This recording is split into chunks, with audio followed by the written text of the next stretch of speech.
नमस्कार, मैं हूं अभिषेक त्यागी। ये राजनीति भी बड़ा दिलचस्प है, बड़ी दिलचस्प मैदान है। जो इस मैदान में आता है वो ना भाई का रहता है ना पिता का रह पाता है।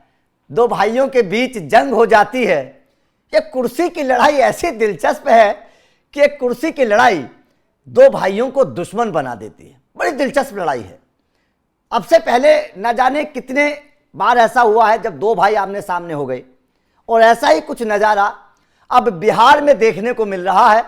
एक तरफ तेजस्वी खड़े हैं, उनके साथ उनके माँ बाप खड़े हैं, और दूसरी तरफ खड़े हैं तेज प्रताप यादव।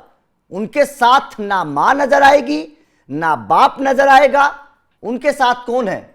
स्वर्गीय दादी। दादी की तस्वीर लेकर आप देख रहे होंगे तस्वीरों में, जब तेज प्रताप यादव जाते हैं और कहते हैं कि मुझे किसी की जरूरत नहीं है, मेरे साथ मेरे गुरुजी बैठे हैं और मेरी दादी है। तस्वीर दिखाकर जब मीडिया के कैमरे पर बोले तो ये सवाल खड़े होने लगे कि क्या कुर्सी के लिए दो भाइयों की जंग हो गई? दोनों के बीच में घमासान बड़ा दिलचस्प है, और यह घमासान इसलिए भी समझना जरूरी है क्योंकि तेज प्रताप के सामने तेजस्वी ने अपना उम्मीदवार उतार दिया है। दूसरी पार्टियां भी शर्म कर लेती हैं, ये तो भाई की बात थी। पंकज सर मेरे साथ मौजूद है, हमारे सहयोगी। जानने की कोशिश करेंगे कि आखिर बिहार में दोनों भाइयों के बीच में चल क्या रहा है। पंकज सर, आप लगातार नजर बनाए हुए हैं, क्या चल रहा है दोनों भाइयों के बीच में? दोनों भाइयों के बीच में वही चल रहा है जो महाभारत में चल रहा था। बहुत लोग महाभारत बोल रहे हैं। हाँ, देखिए, महुआ से तेज प्रताप यादव ने नामांकन कर दिया है, और वो नामांकन के वक्त अपनी दादी मरछिया देवी की तस्वीर लेकर आए थे। बिल्कुल सर। और उन्होंने कहा कि दादी का आशीर्वाद है जी। और आरजेडी ने भी वहां से अपना कैंडिडेट उतार दिया है, जिसका नाम है मुकेश रोशन। बिल्कुल। और एनडीए का कैंडिडेट तो है ही संजय सिंह, बिल्कुल। लोजपा आर के प्रत्याशी हैं। बिल्कुल। तो अब ये त्रिकोणीय मुकाबला होगा वहां पे। देखना यह है, महुआ से एक बार विधायक रह चुके हैं तेज प्रताप यादव। जब पहली बार चुनाव लड़े थे तो महुआ से विधायक थे। बिल्कुल। बाद में इनकी सीट बदल दी गई, हसनपुर इनको भेज दिया गया। 65,000 वोटों से जीते थे महुआ से जब पहली बार चुनाव लड़े थे तो। और फिर उसके बाद हसनपुर इनको भेजा गया। पार्टी के दबाव के कारण ये कह रहे थे कि हम जाना नहीं चाहते थे, लेकिन पार्टी ने भेजा तो चलो, उस वक्त मान गए। हसनपुर से भी चुनाव जीत के अभी वर्तमान में हसनपुर से विधायक है, लेकिन इनकी पसंदीदा सीट महुआ रही है। इनका कहना है कि महुआ के लोगों से मेरा अटैचमेंट है, वहां मैंने काम किया है, और पब्लिक की डिमांड आ रही थी तो हम वहां से चुनाव लड़ रहे हैं। बिल्कुल सर, चुनाव लड़ने को लेकर चर्चा करेंगे। पहले तेज प्रताप यादव की वो बाइट, जो भावुक, जो उनके दिल के शब्द बाहर आए हैं, उस एक बार बयान को सुन लेते हैं। उसके बाद में चर्चा करनी भी बेहद जरूरी है कि क्या अपने भाई के खिलाफ चुनाव मैदान में तेजस्वी को उम्मीदवार उतारना चाहिए था, क्योंकि ये बड़ी दिलचस्प बात हो गई है कुर्सी के लिए दो भाइयों की जंग। एक बार तेज प्रताप यादव का ये बयान जरा सुनिएगा। नहीं, हमारे साथ मेरे माँ बाप सब साथ में। ये हमारी दादी है। अच्छा। ये हमारी दादी हमारे साथ। माँ मरछिया को हम अपने साथ लेके जा रहे हैं। दादी तो सर्वोपरि है ना, गुरु है हमारे पीछे बैठे हैं, वृंदावन से आए। अब महुआ का लोग पुकार रहा है, अब वहाँ जा रहे हैं हम। जब गुरु का आशीर्वाद हो, माँ बाप का और दादी का आशीर्वाद हो तो कोई चुनौती सामना नहीं कर सकता। नहीं तो हम तो आशीर्वाद ले लिए ना, क्या आशीर्वाद ले लिए। तो आपने सुना किस तरीके से जब जा रहे हैं तेज प्रताप यादव और पत्रकार उनसे पूछ रहे हैं तो तस्वीर ले रहे हैं सर। मतलब एक तरीके से बिहार की जनता जब इस तस्वीर को देखेगी कि एक तरफ बेटे के साथ माँ बाप खड़े हैं और दूसरी तरफ केवल स्वर्गीय दादी, सर बड़ा दिलचस्प है ये तस्वीर जो, और ये आंकड़ा, क्या कहेंगे सर इस पर? एक और चर्चा है वहां महुआ में। चर्चा यह है कि तेज प्रताप यादव सनातनी है, शुद्ध सनातनी है। इन्होंने मांस मछली खाना सब कुछ छोड़ दिया है, शाकाहारी हैं, भगवान की पूजा करते हैं। और दूसरी ओर वहां के चर्चा के अनुसार तेजस्वी यादव वही ईसाई पत्नी, पूजा पाठ नहीं, वो थोड़ा मॉडर्न कल्चर। आप देखते होंगे एक वीडियो आया था इनका कि मैरिन ड्राइव किनारे डांस कर रहे हैं यूथ के साथ। तो ये भी वहां चर्चा है कि यादव में असली यादव कौन। ये वहां इस बात की चर्चा है। लोग वहां इस बात की चर्चा करें कि तेज प्रताप ने अनुष्का यादव से प्यार किया तो घर से निकाल दिए, और रिचल फर्नांडो से प्यार किया तो अपना लिया। नित्यानंद राय ने सबसे पहले यह खुलासा किया था कि लालू परिवार जो है वो असली यादव नहीं है, ये गरेड़िया है।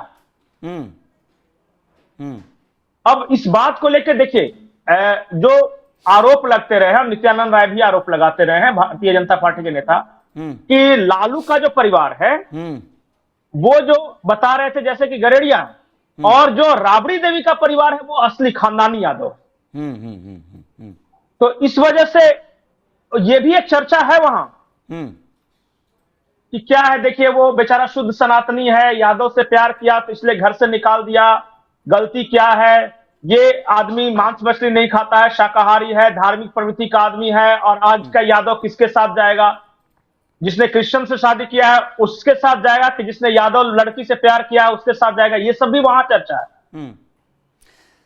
तो देखिए दिलचस्प है जी। मैं आपसे एक चीज समझना चाहता हूं, देखिए हालांकि कहना बड़ा गलत होगा, नहीं कहना चाहिए, लेकिन माँ बाप तो दोनों बच्चों के लिए बराबर रखते हैं, दोनों बच्चों को बराबर प्यार करते हैं, लेकिन आप तो बिहार की राजनीति को सर समझ रहे हैं, करीब से आप देख रहे हैं, पिछले कई सालों से देख रहे हैं। मतलब एक तरफ दोनों माँ बाप और एक तरफ अकेला छोड़ दिया, इसके पीछे की क्या असली वजह आप समझ पा रहे हैं सर? इसके की वजह है केस। आपको पता होगा कि ऐश्वर्या राय जो उनकी पत्नी है, उनके खिलाफ तलाक का एक मुकदमा दायर कर चुकी है वो। हाँ बिल्कुल। अगर परिवार इनको अपना के रखता, हाँ, और कल को जाके देना पड़ता अगर उनको कंपेंसेशन, हाँ, तो क्या होता कि पूरे परिवार की संपत्ति का हिस्सा उनको देना पड़ता। हाँ, अब जब निकाल दिया है तो अब तो सिर्फ तेज प्रताप के पास जो प्रॉपर्टी है उसी का आधा हिस्सा देना पड़ेगा ना। लोग यही कहते हैं कि ये जो तलाक वाला केस चल रहा है ना, इसके लिए दिखाने के लिए बाहर कर दिया है परिवार से, ताकि देना ना पड़े। क्योंकि जो ऐश्वर्या राय के वकील ने जो कोर्ट में डिमांड की थी कि बिल्कुल जिस तरह के बंगलों में रहते हैं उसी तरह का बंगला चाहिए, और पता नहीं क्या क्या उन्होंने जो कंपेंसेशन मांगा है, इस वजह से तो लोग तो ये बोलते हैं कि ये केस का चक्कर है, इस वजह से अलग किया है। दूसरा तर्क ये है जो लोग देते हैं, वो ये है कि शुरू से लालू प्रसाद यादव तेजस्वी यादव को ज्यादा मानते थे, ज्यादा दुलार करते थे, छोटा बेटा होने के कारण, और तेज प्रताप मां के लाडले थे। तेज प्रताप की मां जो राबड़ी देवी है वो कहती है कि 7 बच्ची पर एक बच्चा आया था, एक बेटा हुआ था। का दुलार, मां का प्यार तेज प्रताप की तरफ ज्यादा है। लेकिन लोग ये बोलते हैं कि सबसे छोटा बेटा तेजस्वी था, तो इसलिए लालू यादव तेजस्वी को प्यार करते थे, और वो बाद में दिखा भी कि तेजस्वी को उन्होंने सब कुछ सौंप दिया और इनको कुछ नहीं दिया। इस तरह का जो बात है, देखिए मैं जानता नहीं परिवार को अंदर से, लेकिन जो तर्क जो आ रहे हैं, जो मीडिया पे चल रहा है, उसी के आधार पे मैं बता रहा हूं। अब सर यहां पर चलिए, आपने बोला कि चलिए ये बात अगर केस की चलते ही ये सब चीजें हुई हैं, तो सर इलेक्शन का जब चुनाव का मैदान आया है तो तेज प्रताप को इतना तो छोड़ देना चाहिए था कि उनके खिलाफ उम्मीदवार तो कम से कम ना उतारते। नहीं, ये छोड़ेंगे नहीं। अब दोनों भाइयों में कड़वाहट आई है। हाँ, और वो सार्वजनिक रूप से दिख रही है। हाँ, तेज प्रताप यादव तो खैर कभी अभी तक बोले नहीं तेजस्वी के बारे में, लेकिन तेजस्वी से एक मीडिया चैनल ने यह सवाल किया था कि क्या वापसी हो जाएगी चुनाव के बाद। उन्होंने कहा था कि 6 साल से पहले तो वापसी नहीं होगी, क्योंकि 6 साल का निष्कासन है। लोग एक आरोप यह भी लगाते हैं कि तेजस्वी यादव हरियाणा वाले संजय यादव के कहने पर सब कुछ करते हैं, और संजय यादव और तेज प्रताप के बीच बिल्कुल नहीं पड़ती। ये जो जयचंद कहते रहते हैं ना तेज प्रताप, ये संजय यादव के बारे में बात करते हैं, और वो सलाहकार हैं अभी तेजस्वी यादव के सबसे नजदीकी आदमी वही है। एक और जो आर्गुमेंट है वो ये है कि हरियाणा के संजय यादव भी हैं, और हरियाणा की बैकग्राउंड इनकी तेजस्वी की वाइफ भी है। अच्छा, अब राजश्री यादव उनका नाम हो गया है। तो वो पता है ना, ससुराल और अपना घर वो वाला चक्कर भी है। बिल्कुल बिल्कुल बिल्कुल। तो ठीक है, लेकिन ये जो बिहार में चुनावी मैदान में जो है घमासान नजर आ रहा है, देखिए बाकी पार्टियों के बीच में घमासान है तो ठीक है, समझ में आता है। जब भाई और भाई के बीच में घमासान होता है ना, तो थोड़े से सवाल जरूर खड़े होते हैं। खैर, आपका इस खबर पर क्या कहना है? जिस तरीके से तेज प्रताप यादव अपनी दादी की तस्वीर लेकर जा रहे हैं, कैंपेन में उतर रहे हैं, उसे आप किस तरीके से देखते हैं? और आप इन दोनों भाइयों के बीच लड़ाई की असली वजह क्या समझते हैं? कमेंट करके अपनी राय जरूर दीजिएगा।